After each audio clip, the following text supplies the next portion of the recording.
Nah, kita sudah masuk di kita sudah masuk di minggu yang pertama bulan Jun, dan kita masuk tema yang baru. Pada sepanjang bulan Mei lepas kita punya tema ialah hidup oleh iman, bukan dengan penglihatan. Dan pada bulan Jun ini, saya pakai sedikit gambaran apa yang kita akan belajar, yaitu dengan tema bulan Jun ini yaitu kemenangan atas dosa. Jadi kemenangan atas dosa dan kelemahan. Ini dua, yaitu kemenangan kita atas dosa dan kelemahan. Jadi sepanjang bulan Jun ini kita ada empat khotbah, ada 4 topik yang akan kita cakuplah sepanjang bulan Jun ini. Yang pertama dan minggu ini atau hari ini, yaitu topiknya ialah dosa telah dikalahkan di salib. Oke? Jadi saya suka nih, bila dikatakan dosa telah dikalahkan di salib, bukan kamu, bukan kita yang kalahkan dosa. Oke? Jadi jangan bilang saya mau kalahkan dosa, jangan. Dosa telah dikalahkan di salib. Yang pertama, yang minggu berikutnya, minggu depan kita akan lihat yaitu kuasa roh dalam mengatasi pencobaan. Jadi kita akan belajar, pada bulan lepas pun sudah kita belajar banyak tentang penyertaan Roh Kudus. Pada hari ini kita belajar spesifik bagaimana Roh Kudus membantu kita dalam mengatasi pencobaan. Bukan kita tidak dicobai, tapi kita akan ditolong oleh Roh Kudus untuk mengatasinya. Minggu ketiga, 3 minggu dari sekarang, topiknya ialah kelemahan menjadi kekuatan. Ini sangat luar biasa. Kelemahan kita menjadi kekuatan. Malah saya beritahu kamu, dalam kelemahan kamulah kuasa Tuhan sempurna. Di mana banyak pelanggaran, di situ berlimpah-limpah kasih karunia. Semakin kita lemah, semakin Tuhan kuat. Jadi saya beritahu kita topik yang minggu ketiga nanti, yaitu kelemahan menjadi kekuatan, itu sangat luar biasa. Dan yang terakhir pada ujung bulan ini, minggu yang keempat, yaitu topiknya hidup sebagai pemenang setiap hari. Hidup sebagai pemenang setiap hari, bukan masa tertentu. Saya menang dalam situasi ini, saya menang pencobaan ini, saya menang. Tapi kita tidak mau cakap yang kita kalah. Pada hari ini kita nyatakan, kita istiharkan topik pada bulan Jun minggu keempat adalah hidup sebagai pemenang, bukan dalam musim tapi setiap hari. Amin, haleluya. Jadi pada minggu ini kita akan lihat topik minggu ini yaitu dosa telah dikalahkan di salib. Semuanya bermula dengan salib Kristus. Amin, haleluya.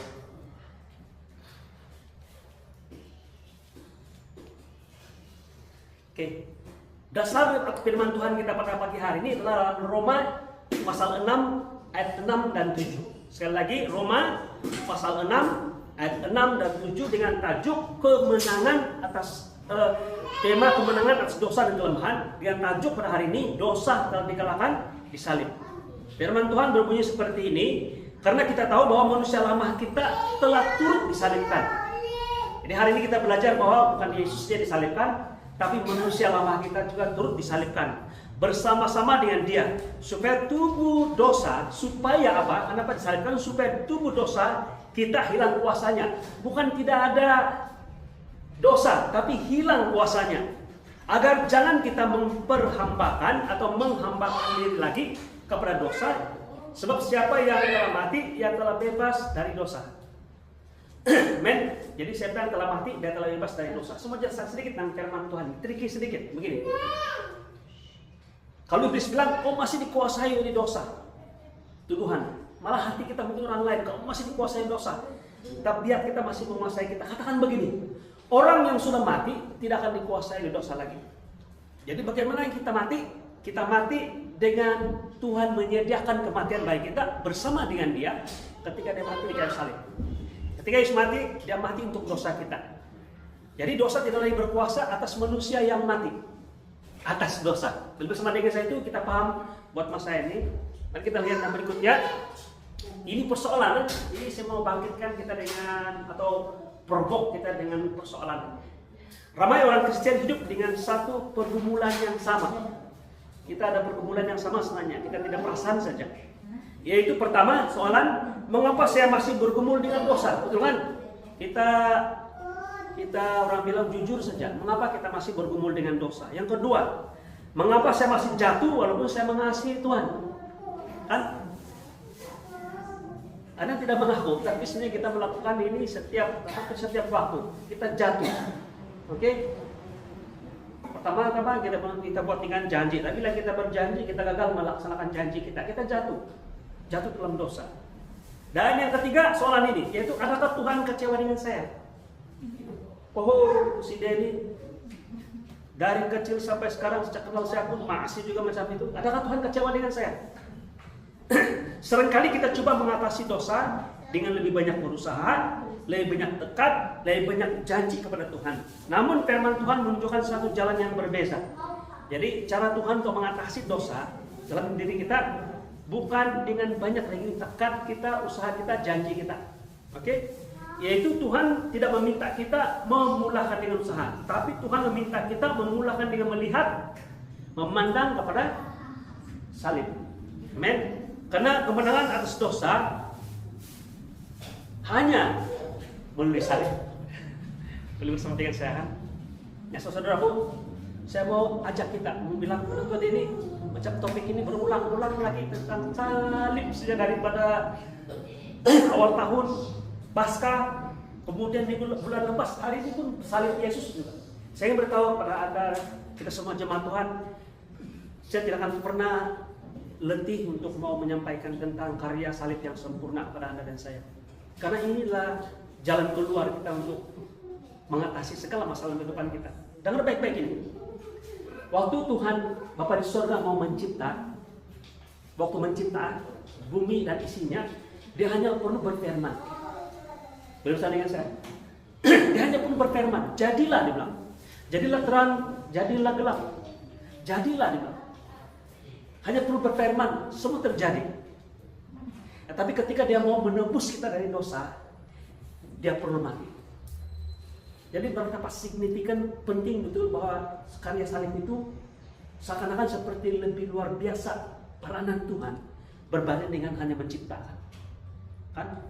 Tapi Tuhan mati, pilih mati untuk Anda dan saya. Untuk mencipta Dia hanya perlu berfirman, jadilah. Tapi untuk selamatkan kita, menebus kita, Dia perlu mati di kayu salib melalui pribadi dan tubuh Yesus Kristus. Amen. Yang seterusnya, Yesus menanggung segala dosa kita di kayu salib. Ini topik ini siapapun sudah penting, sudah sangat jelas. Yesus menanggung semua dosa di salib. Dalam Yesaya 53 ayat 5, firman Tuhan berbunyi seperti ini, tetapi Dia tertikam karena pemberontakan kita, Dia diremukkan oleh karena kejahatan kita. Tuhan Yesus ditikam. Tuhan Yesus mengalami segala penganiayaan. Kata digunakan dalam Yesaya 53, diremukkan. Karena apa? Pelanggaran kita. Amin. Jadi di salib dosa dihukum. Dosa sudah dihukum. Keadilan Tuhan dipenuhi. Hutang dosa diselesaikan dan pengampunan diberikan. Jadi karya salib Yesus yang sempurna itu telah menyelesaikan semua ini. Pertama, dosa telah dihukum, keadilan Tuhan dipenuhi, hutang dosa diselesaikan atau dihapuskan, diselesaikan, dan pengampunan diberikan. Yesus tidak menanggung sebahagian dosa. Dia menanggung seluruh dosa dunia. Tidak pecah dunia. Dia menanggung seluruh dosa si Denny, Anda dan saya, pribadi setiap kita. Amin. Pada waktu kita terima Yesus sebagai Tuhan dan Juru Selamat pribadi kita, ada pertukaran sejati, secara rohani dalam hidup kita. Segala penghukuman yang seperti ini kita terima itu dipindahkan kepada Yesus. Dan segala kebenaran dan berkat karena kebenaran itu berpindah pada kita. Itulah karya salib, di mana keadilan Tuhan dipenuhi, tapi pada saat yang sama juga kasih Tuhan dinyatakan. Keadilan dan kasih Tuhan bersalaman di kayu salib. Kalau kasih Tuhan nyatakan saja, mungkin dia bilang saya untuk si Denny, dia lalai dengan dosa itu, sayang saja, tapi tidak. Tuhan sayang dengan si Denny, tapi Dia adil juga, Dia hukum dosa si Denny. Dia mati untuk si Denny, tapi dosa si Denny pun Dia ampuni juga. Jadi maksudnya dua-dua itu berlaku secara serentak di kayu salib, luar biasa. Nah seterusnya, yang keempat, dosa telah dihakimi pada tubuh Kristus. Maksudnya penghukuman dan juga verdict itu telah dijatuhkan kepada Yesus, bukan pada Anda dan saya. Sebabnya mengapa kita percaya pada Yesus? Percaya pada Yesus maksudnya kita percaya bahwa Tuhan Yesus menggantikan tempat kita untuk dihakimi. Amin. Dalam Roma 8 ayat 3, firman Tuhan berbunyi seperti ini, Allah telah mengutus anaknya sendiri dan dalam daging Dia telah menjatuhkan hukuman atas dosa. Kan? Perbuatan daging harus dihukum dengan daging, tapi bukan pada daging kita atau tubuh kita, tapi pada Yesus, tubuh Yesus yang merupakan Tuhan kita, firman yang menjadi manusia, menjadi daging, menjadi seperti Anda dan saya. Cuma satu yang istimewa pada Yesus adalah Dia tidak pernah berbuat dosa, malah Paulus katakan Dia tidak mengenal dosa. Tidak ada identiti dosa dalam dirinya, tapi Tuhan menjadikan Dia dosa supaya Anda dan saya boleh menjadi kebenaran Allah.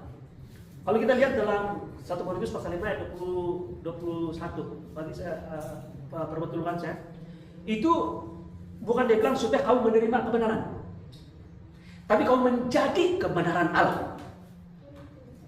Kebenaran itu maksudnya kalau kita terima kebenaran, kan kadang-kadang untuk kebenaran kita simpan di laci, kita simpan di pocket, kita simpan sesuatu di sudut hati kita, itu kebenaran. Kalau kita terima dalam bentuk satu entiti atau satu badan, satu konsep. Nah, tapi Tuhan mengatakan bahwa menjadikan kita kebenaran Allah. Maksudnya seluruh tubuh kita, seluruh roh kita, seluruh jati diri kita adalah kebenaran Allah. Kita menerima dari Yesus seluruh apa yang Yesus miliki secara entiti dalam diri kita. Dan demikian juga segala dosa dan tabiat dosa, segala belenggu dosa, segala kebiasaan, segala kelemahan kita itu secara utuhnya Yesus terima dan itu dihakimi di kayu salib. Luar biasa. Jadi kalau kita buat pengistiharan bukan begini. Saya menerima kebenaran daripada Tuhan, tidak. Ataupun saya memiliki kebenaran. Pada pikiran kita menerima kebenaran. Memang betul menerima. Tapi lebih tepat adalah saya adalah kebenaran Allah. Luar biasa. Ini adalah kebenaran Allah. Ini adalah kebenaran Allah. Tubuh ini adalah kebenaran Allah. The righteousness of God. Amin. Haleluya. Semua apa? Jangan sia-siakan tubuh kita ini untuk hal-hal yang tidak mulia. Kita punya tubuh ini sangat mulia karena dia adalah kebenaran Allah. Oleh itu dia dikuduskan atau dikhususkan, distinguish, dipisahkan daripada dunia ini untuk tujuan hal-hal yang murni. Amin. Bukan untuk bikin piling orang. Selalu kita lemahkan, selalu kita dengan kedagingan kita masih melakukan hal-hal seperti itu. Tapi hari ini kita dengar bahwa semua dosa kita itu tidak lagi dihukum pada kita, walaupun kita masih angkat tangan. Ingat, bila kita tahu kita buat dosa begitu kan, ingat bahwa Tuhan telah menerima penghukuman dosa-dosa Anda dan saya. Luar biasa. Oh haleluya. Perhatikan, firman tidak berkata Tuhan menghukum orang berdosa. Tidak berkata Tuhan menghukum orang berdosa. Firman berkata Tuhan menghukum dosa pada tubuh Kristus. Bisa bersama dengan saya. Dalam Roma 8:3 dia katakan Allah mengutus anaknya sendiri di dalam daging dan di dalam dagingnya telah menjatuhkan hukuman. Ia telah menjatuhkan hukuman atas dosa. Maksudnya pada tubuh Yesus. Dia tidak katakan bahwa dia menjatuhkan hukuman pada orang berdosa, terutama orang-orang yang terima Yesus. Tapi dia katakan dia menjatuhkan penghukuman dosa itu, hukum itu, verdict itu pada tubuh Yesus. Amin. Jadi segala hukuman yang sepatutnya jatuh ke atas kita telah jatuh ke atas Yesus. Jadi pada dasarnya Anda dan saya tidak menerima apa-apa hukuman lagi. So mengapa dalam Roma 8 ayat 1 dia katakan tidak ada penghukuman lagi bagi mereka yang dalam Kristus. Dia punya proceeding hujah atau kebenaran itu adalah di dalam Kristus. Jadi saya mengundang semua jemaat Tuhan untuk menjadi atau menerima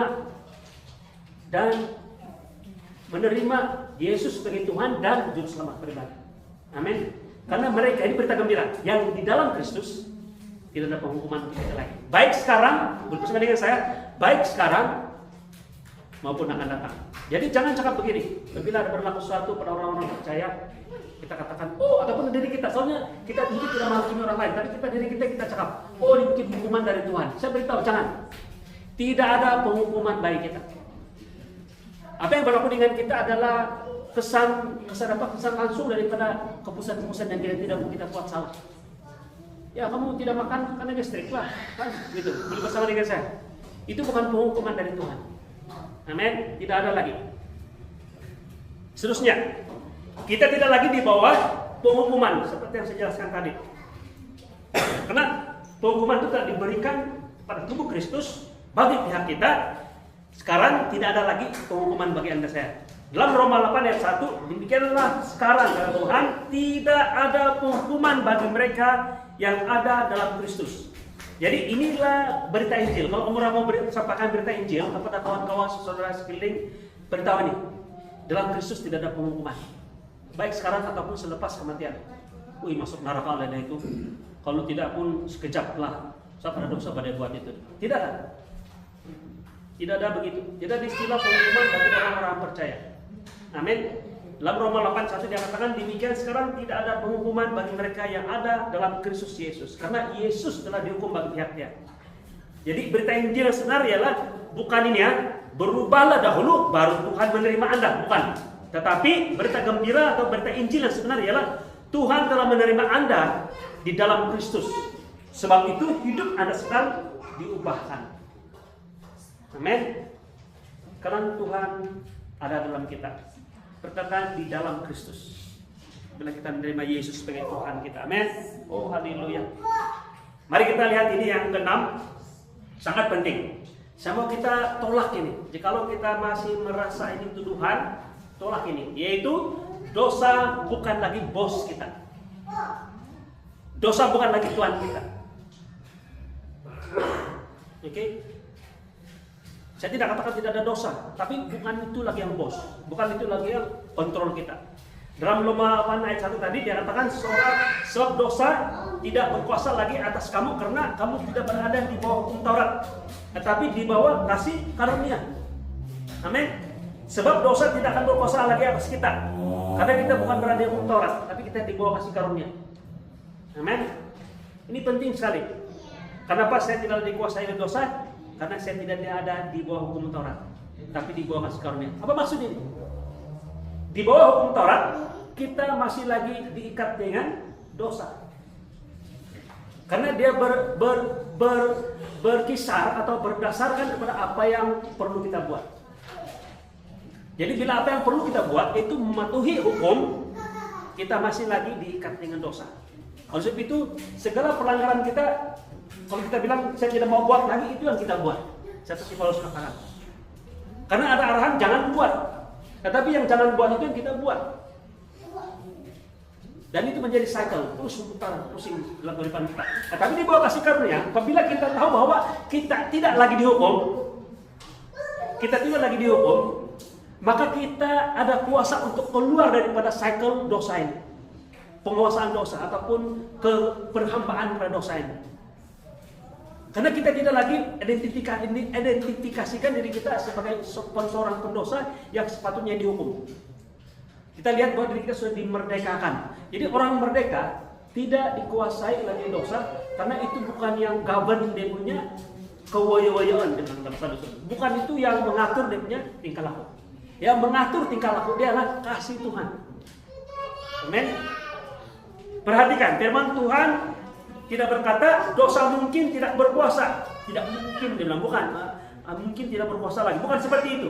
Tapi firman berkata dengan tegas, dosa tidak akan berkuasa lagi. Jadi kita akan terima itu kenyataan dengan iman. Amin.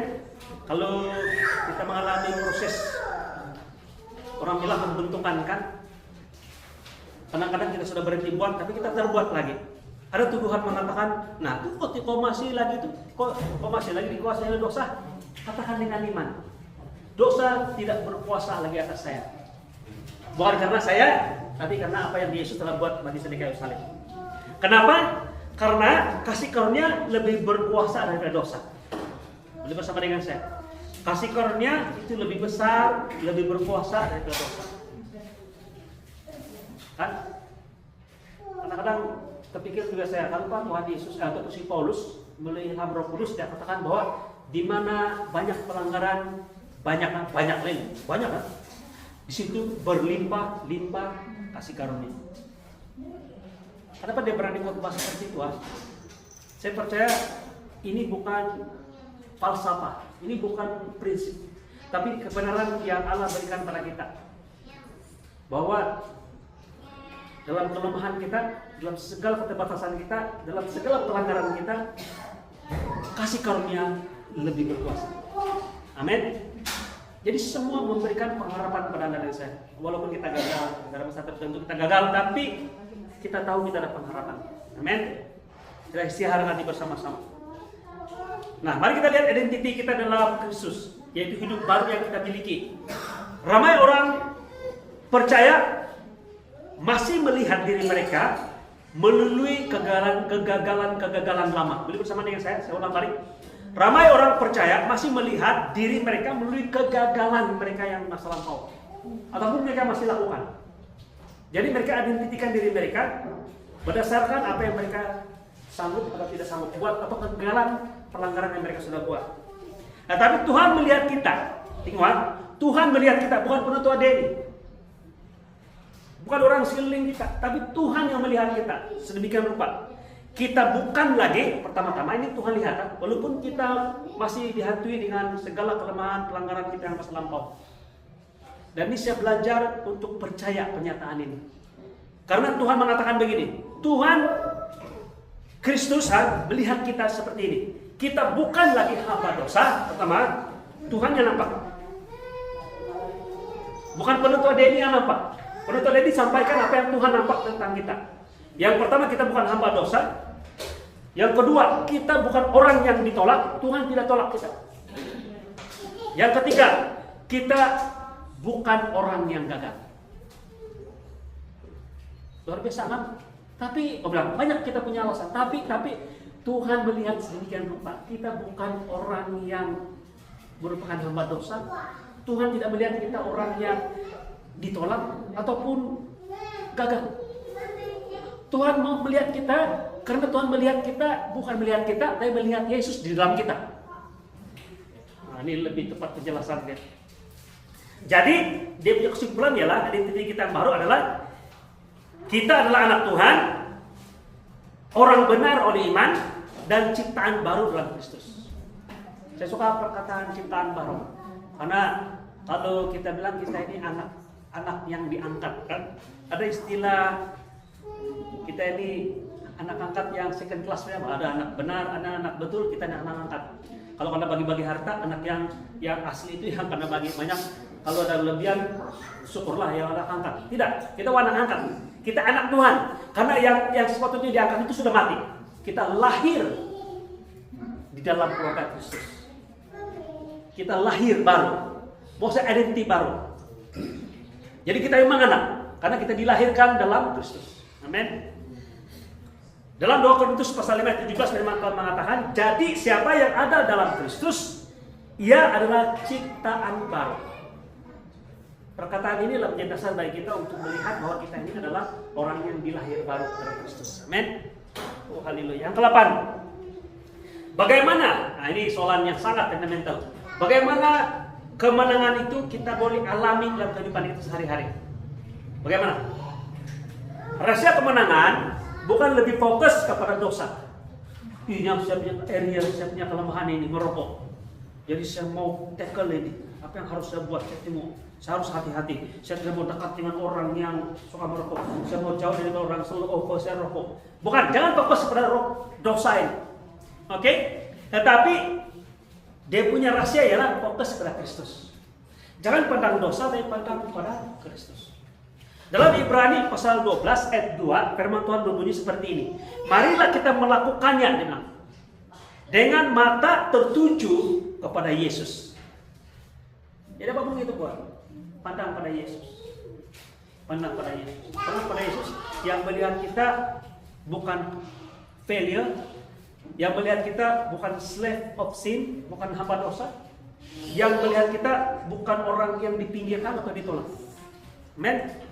Jadi semakin kita melihat kepada Yesus, semakin kita menghargai kasih Tuhan. Kita lihat pada Yesus. Ya walaupun begini saya, tapi Tuhan masih melihat saya.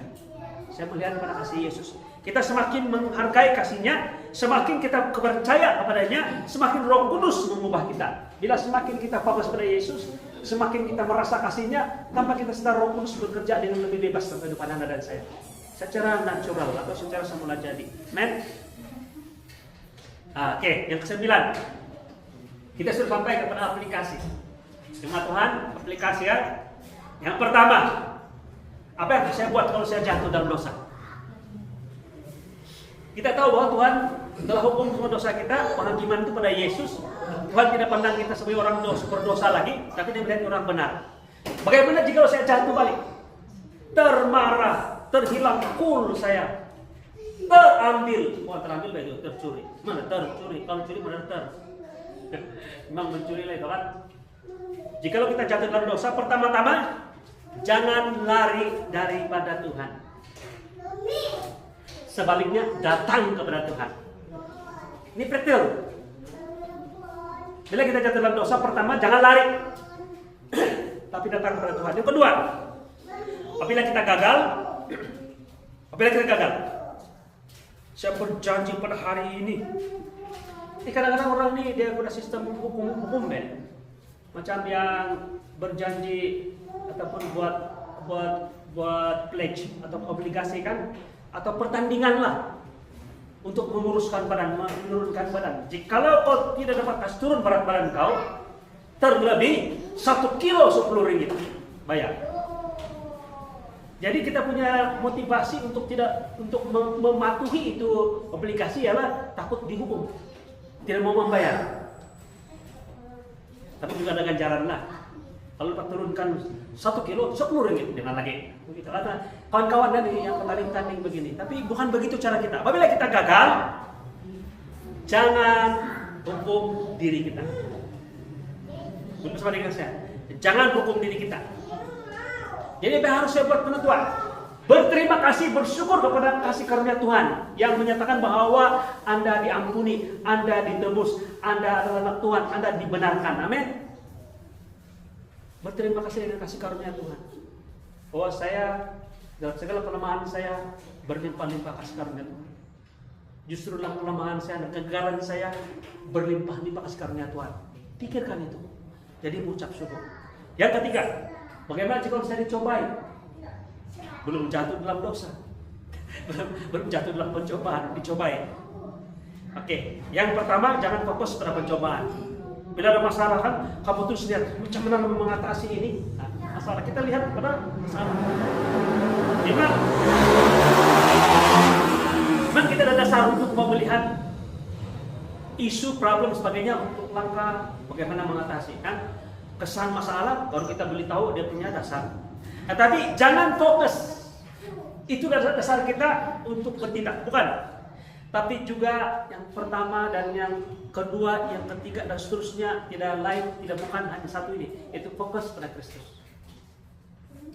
Bila kita fokus pada Kristus, Yesus yang akan fokus pada dosa kamu, kelemahan kita, pencobaan tersebut, dan Dia akan pastikan. Karena firman Tuhan mengatakan pencobaan kita tidak akan melebihi kekuatan kita. Amin.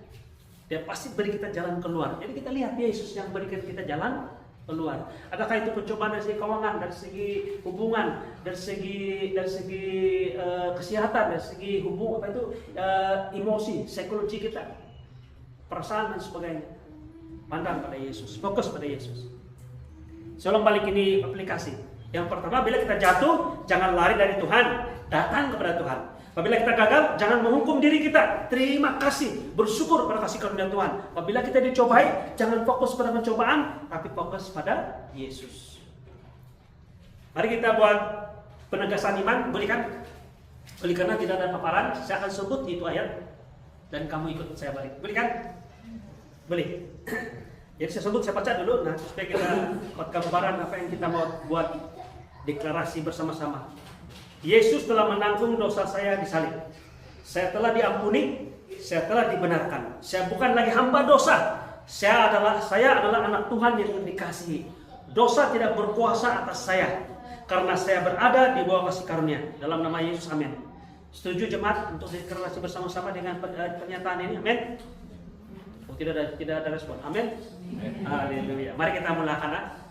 Haleluya. Yesus telah menanggung dosa saya di salib. Saya telah diampuni. Saya telah dibenarkan. Saya bukan lagi hamba dosa. Saya adalah anak Tuhan yang dikasihi. Dosa tidak berkuasa atas saya, karena saya berada di bawah kasih karunia. Dalam nama Yesus, amin. Nah, mari kita tutup. Saudara-saudara, kemenangan atas dosa bukan bermula dengan usaha kita sebagai manusia. Kemenangan bermula dengan salib Kristus. Semua tentang salib Kristus. Jadi apabila kita melihat apa yang Yesus lakukan bagi kita di kayu salib, iman kita bertumbuh, kasih memenuhi hati kita. Kamu tahu macam mana kita sedang kita disayang Tuhan luar biasa. Bapak Saudara sayang betul dengan kita. Kalau kita tahu betapa besarnya nilai Yesus yang Bapak lepaskan itu untuk dapatkan kita tahu bahwa Tuhan sangat sayang dengan kita. Yesus dia katakan ini anak yang kukasihi, bukan sekali, dua kali. Satu kali di lembah Jordan, kedua kali di paling tinggi di Gunung Hermon. Bapak saya mengatakan ini adalah anak yang kukasihi. Tapi anak yang dikasihi ini, yang Bapak Saudara kasihi ini dia berikan kepada kita untuk dapatkan kita. Bermakna jika yang dia kasihi itu dia melepaskan untuk dapatkan kita, maksudnya kita Bapak di surga sangat sayang. Dia sanggup lepaskan Yesus untuk dapatkan kamu dan saya. Amin. Haleluya. Kasih memenuhi hati kita. Yang ketiga, Roh Kudus bekerja. Dan yang keempat, hidup kita akan mengalami perubahan. Amin. Siapa yang mau melihat diri kita, mungkin juga anak-anak, mungkin juga pasangan kita berubah. Yaitu rasanya dengan melihat kepada apa yang Yesus lakukan di kayu salib dengan sempurna. Amin. Saya ulang balik. Iman kita bertumbuh, kasih memenuhi hati kita, Roh Kudus pula bekerja dengan luar biasa dan hidup kita diubah. Ada transformasi. Baru kita bilang, ada anjakan paradigma. Haleluya. Nah, pada minggu depan, dengar ini. Minggu ini kita lihat topik ini yaitu topik pada minggu ini ialah dosa akan dikalahkan di atas kayu salib. Minggu depan kita akan belajar tentang topik ini yaitu kuasa Roh dalam mengatasi pencobaan. Jadi khusus untuk pencobaan, macam mana Roh Kudus membantu kita mengatasi pencobaan. Saya excited nih kalau saya mau lihat topik ini. Karena selepas Kristus memberikan kemenangan kita di salib, Roh Kudus diberikan kepada kita, betul kan? Sampai kita terima Yesus, segala karya salib berita gembira pada diri kita. Yesus mencurahkan Roh Kudusnya untuk Anda dan saya, untuk mengalami kemenangan. Bukan hanya pada waktu tertentu, tapi pada setiap hari. Salib menyediakan kemenangan, tapi Roh Kudus membantu kita menghidupi atau mengalami, immerse, kan? Terjun dan hidup di dalam kemenangan tersebut. Roh Kudus yang akan membantu kita ini. Amin. Haleluya. Mari tunduk kepala semua kita berdoa.